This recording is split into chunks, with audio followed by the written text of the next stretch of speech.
কি framing video editing এমন একটা ফিচার যেটা দিয়ে এডিটিং এর নাম উজ্জ্বল হয়েছে। অনেক ইউটিউবার কি ফ্রেমিং ব্যবহার করে তাদের ভিডিওকে প্রো লেভেলে বানিয়ে ফেলে। এখন আপনার প্রশ্ন আসতে পারে কি ফ্রেমিং কি? এটা একটা এক্সাম্পলের মাধ্যমে বুঝিয়ে দিই। ধরে নিন এটা একটা ভিডিও লেয়ার, আর এখানে শুরুতে একটা কিফ্রেম অ্যাড করলাম এবং লাস্টে একটা কিফ্রেম অ্যাড করলাম, আর এই দুই কিফ্রেমের মাঝখানে যে গ্যাপের অংশটুকু রয়েছে এটিকে কিফ্রেমিং বলা হয়। কিফ্রেমিং শেখার জন্য দুইটা ধাপ রয়েছে, একটা হলো বেসিক লেভেল কিফ্রেমিং এবং অ্যাডভান্স লেভেল কিফ্রেমিং। আপনারা নিশ্চয়ই কোথাও না কোথাও এমন ট্র্যাকিং অ্যানিমেশন দেখেছেন। তো ক্যাপকাট অ্যাপ্লিকেশনটি ওপেন করবো এবং নিউ প্রজেক্টে ক্লিক করে আমি এখানে একটা ভিডিও ফুটেজ অ্যাড করে নিচ্ছি এবং ওভারলে থেকে একটা সার্কেল অ্যাড করে নিচ্ছি। এরপর রিমুভ ভিজিতে যাব এবং ক্রোমা কি এর মাধ্যমে ইন্টেন্সিটি একটু বাড়িয়ে দিব। এখন উপরের ভিডিও বরাবর এই সার্কেলটা সেট করে দেব।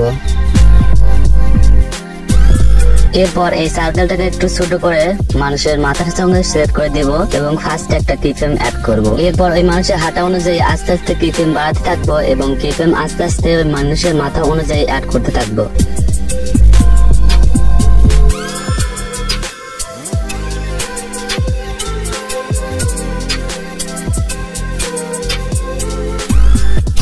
Character shaking animation. ক্যাপকাটে একটা ব্যাকগ্রাউন্ড ইম্পোর্ট করে নিচ্ছি এবং টাইমলাইন থেকে এটাকে একটু বড় করে দিচ্ছি। এরপর ওভারলে থেকে একটা পিকচার ইনপুট করব এবং পিকচারটার সাইজ একটু ছোট করে নেব এবং ফার্স্টে একটা কিফ্রেম অ্যাড করব এবং শেষে গিয়ে পিকচারটাকে একটু জুম করব, এতে করে অটোমেটিক্যালি একটা কিফ্রেম অ্যাড হয়ে যাবে। এরপর টাইমলাইনে ক্লিক করব এবং গ্রাফ অপশন থেকে বাউন্স 3 এটা সিলেক্ট করব।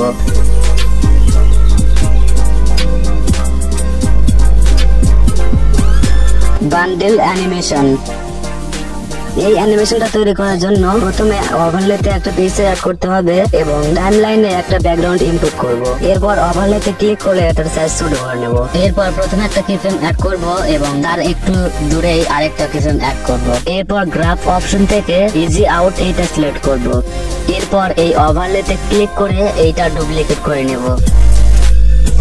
ডুপ্লিকেট করার পর এই লেয়ারটাকে আগের লেয়ারের নিচে সেট করে দিব, আগের লেয়ার চেয়ে কিছুটা পেছিয়ে। আমি যেভাবে করছি ঠিক আমার মতোই এরকম করে কিছুটা কাস্টমাইজ করে নেবেন। এরপর দ্বিতীয় লেয়ারে ক্লিক করব এবং এটাকেও ডুপ্লিকেট করে নেব। ডুপ্লিকেট করা লেয়ারটাকে দ্বিতীয় লেয়ারের নিচে সেট করে দেব। আমি যেভাবে দেখাচ্ছি আপনি যদি ঠিক সেভাবে কাস্টমাইজ করতে পারেন তাহলে আপনার এডিটিংটা ঠিক আমার মতনই হবে। এভাবে ঠিক আমি 4টি ওভারলে এখানে অ্যাড করলাম এবং 4টি প্রথমটি থেকে একটু একটু দূরে করে 4টি ঠিক মতো সাজিয়ে নিলাম এবং শেষের লেয়ারটাতে মানে দ্বিতীয় কিফ্রেম যেখানে রয়েছে সেগুলো আমরা একটু একটু করে দূরে সরিয়ে দেব। এখানে দ্বিতীয় ওভারলে থেকে শুরু করে প্রত্যেকটি ওভারলের দ্বিতীয় কিফ্রেমটা একটু বড় করে নেবেন এবং প্রথমটার চেয়ে একটু বড় করবেন। এরপর রিপ্লেস অপশন থেকে আলাদা আলাদা ইমেজ গুলো এখানে অ্যাড করব।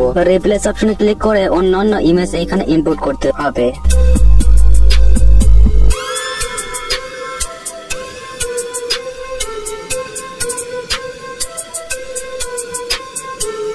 Text highlight effect. এটার জন্য যেকোনো একটা ফটো এডিটিং অ্যাপ্লিকেশনকে ব্যবহার করতে হবে। একটা শেপ নিব এবং আমি যেরকম করে কাস্টমাইজ করে নিচ্ছি আপনার ঠিক এভাবে কিছুটা কাস্টমাইজ করে নেবেন এবং কালার অপশন থেকে এখানে হলুদ কালার দিয়ে দিচ্ছি। এরপর এটাকে ট্রান্সপারেন্ট করে সেভ করে নেব।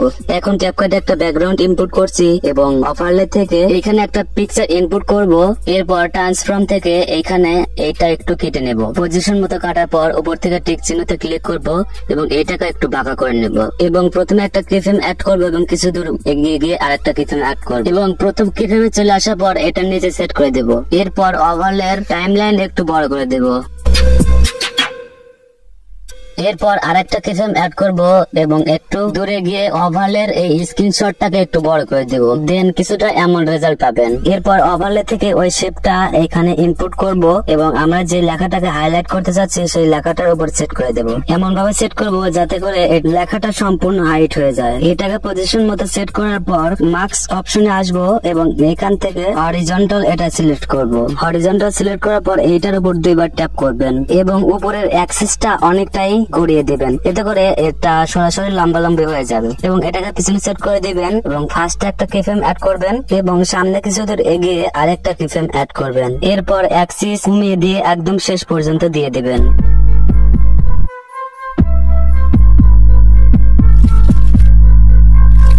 প্রথমে কোন ব্রাউজারটি ওপেন করবো এবং এখানে গিয়ে লিখবো পেপার আনফোল্ড ইফেক্ট। এটা লিখে সার্চ করলে এখানে বেশ কয়েকটা ওয়েবসাইট চলে আসবে, যেগুলোর মধ্যে দ্বিতীয় নাম্বার যেটা আসবে সেটাকে ওপেন করে নেবেন। এছাড়াও এই সাইটটার লিঙ্ক ভিডিও ডেসক্রিপশন বক্সে দিয়ে রাখবো। এই সাইটটা ওপেন করার পর লুজ অ্যাপ নামে উপরে একটা অপশন পাবেন, এখানে ক্লিক করলেই আপনার সামনে এরকম একটা ইন্টারফেস চলে আসবে। এই সাইটটা ব্যবহার করার আগে এখানে একটা নতুন অ্যাকাউন্ট তৈরি করতে হবে। অ্যাকাউন্ট তৈরি করার জন্য উপরে থাকা অপশনে ক্লিক করবেন এবং আপনার গুগল অ্যাকাউন্ট দিয়ে এটাকে লগ ইন করে নেবেন। এরপর মাঝখান থেকে ফাঁকা অংশে ক্লিক করবেন এবং এখান থেকে আমি ক্যাপকাটের লোগোটা নিয়ে নিচ্ছি। ইউএস ইমেজ এই অপশনটাতে ক্লিক করব, এতে করে এটা এখানে অ্যাড হয়ে যাবে। এছাড়া নিচে অনেকগুলোই টুল পাবেন, যেগুলোর মাধ্যমে আপনি অনেকটা এটাকে কাস্টমাইজ করে নিতে পারবেন, যেমন শ্যাডোর সাইজ। এছাড়া ভিতরে থাকা পেপারের নড়াচড়ার স্পিডও কন্ট্রোল করতে পারবেন। এছাড়া প্রয়োজনীয় অনেকগুলো টুল এখানে পেয়ে যাবেন। পেপারে আনফোল্ড ইফেক্ট অ্যাড করার জন্য সাইডে থাকা কালার অপশনের নিচে একটা অপশন দেখতে পাবেন। এই অপশনে ক্লিক করলে আনফোল্ড ইফেক্ট দেখতে পাবেন। এর নিচে আরেকটা টেক্সট অপশন আছে, যেখানে আপনি যে কোনো কিছু লিখলে সেই লেখাটা পেপারের মতো দেখতে লাগবে। এটাকে ডাউনলোড করার জন্য টেক্সটের নিচে একটা অপশন পাবেন, এইখানে ক্লিক করলে ভিডিওটা গ্যালারিতে সেভ হয়ে যাবে। কিফ্রেমিং এর দুইটা ধাপ ছিল, এর মধ্যে থেকে বেসিক কিফ্রেমিং কমপ্লিট, এখন অ্যাডভান্স কিফ্রেমিং। এই অ্যানিমেশনটা তৈরি করার জন্য প্রথমেই টাইম লাইনে দুইটা ইমেজ ইনপুট করেছি এবং একটাকে ওভারলেতে নিয়ে আসবো এবং ক্যাপকাটের লোগোটা ক্লিক করে রিমুভ ব্রিজ এর মাধ্যমে এটার ব্যাকগ্রাউন্ডটা রিমুভ করে নেব এবং টাইম লাইনে থাকা ব্যাকগ্রাউন্ডটাকে একটু ক্রপ করে কেটে নেব। এরপর পজিশন মতো বসিয়ে দেব এবং ক্যাপকাটের লোগোটাতে ফার্স্টে একটা কিফ্রেম অ্যাড করব এবং লাস্টে ক্যাপকাটের লোগোটাকে একটু নিচে নামিয়ে দেব, এতে করে অটোমেটিক্যালি একটা কিফ্রেম অ্যাড হয়ে যাবে। এরপর এখানে একটা গ্রাফ অ্যাড করব, গ্রাফটার নাম হচ্ছে বাউন্স 3। এরপর এটাকে সেভ করে নিব এবং ক্যাপকাটটি ওপেন করে আবার নিউ প্রজেক্টে ক্লিক করব এবং ওই ভিডিও ফুটেজটা এখানে ইনপুট করব। ভিডিও ফুটেজটার সাথে একটা ব্যাকগ্রাউন্ড ইনপুট করব এবং ভিডিও ফুটেজটাকে ওভারলেতে নিয়ে আসবো আর এটাকে পজিশন মতো সেট করে দেব। ওভারলেতে ক্লিক করে ইফেক্ট অপশনে চলে আসবো এবং এখান থেকে ভিডিও ইফেক্ট এখানে ক্লিক করব এবং এগুলোর মধ্যে থেকে যে কোনো একটা ইফেক্ট ব্যবহার করব।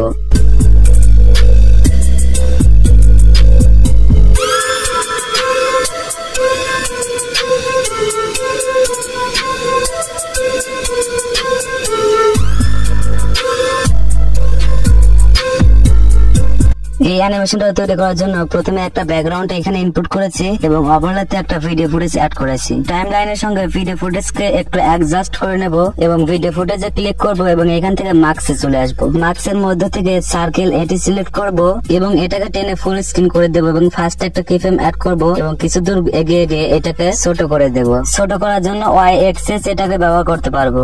ছোট করার পর এই মানুষের মুখের পজিশন অনুযায়ী এই মাস্কিংটাকে সেট করে দেব এবং এটা অটোমেটিক্যালি অ্যাড হয়ে যাবে এবং কিছুটা রেজাল্ট এমন দেখতে পাবেন। ভিডিওটাকে আরো স্মুথ করার জন্য এখান থেকে গ্রাফ ব্যবহার করতে পারেন। এরপর ওভারলে মাস্কিং এর পরে একটা কিফ্রেম অ্যাড করব এবং কিছুদের এগিয়ে গিয়ে এই ওভারলে ম্যান ক্যারেক্টারটাকে নিচে নামিয়ে দেব এবং এটাকেও আরো স্মুথ করার জন্য এখান থেকে গ্রাফ ব্যবহার করতে পারি। সর্বশেষে কিছুটা এমন রেজাল্ট পাবেন।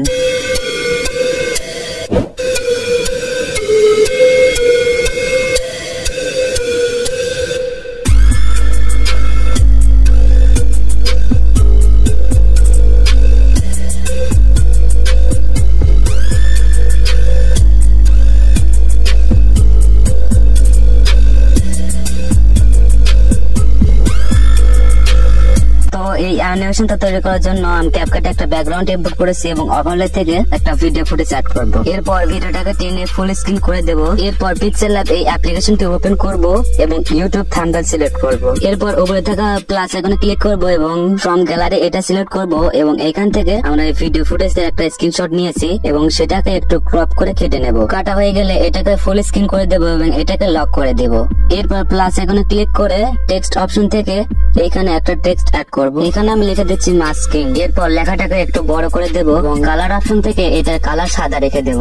এরপর ফ্রন্ট অপশনে আসবো এবং এখান থেকে আমি একটা ইংলিশ ফন্ট দিয়ে দিচ্ছি। এরপর এখান থেকে 3D রোটেট এই অপশনটাতে আসবো এবং এইখান থেকে এক্স অ্যাক্সেস এবং ওয়াই অ্যাক্সেস কে আমার মতো করে কিছুটা কাস্টমাইজ করে নেবেন। এই দুইটাকে ব্যবহার করে 3D রোটেট করা যায়। এরপর শ্যাডো অপশনে আসবো এবং এইখান থেকে ব্ল্যাক সিলেক্ট করবো। এরপর এটাকে পজিশন মতো সেট করে দেবো। এরপর লেয়ার অপশনে ক্লিক করবো এবং স্ক্রিনশটটাকে ডিলিট করে দেব।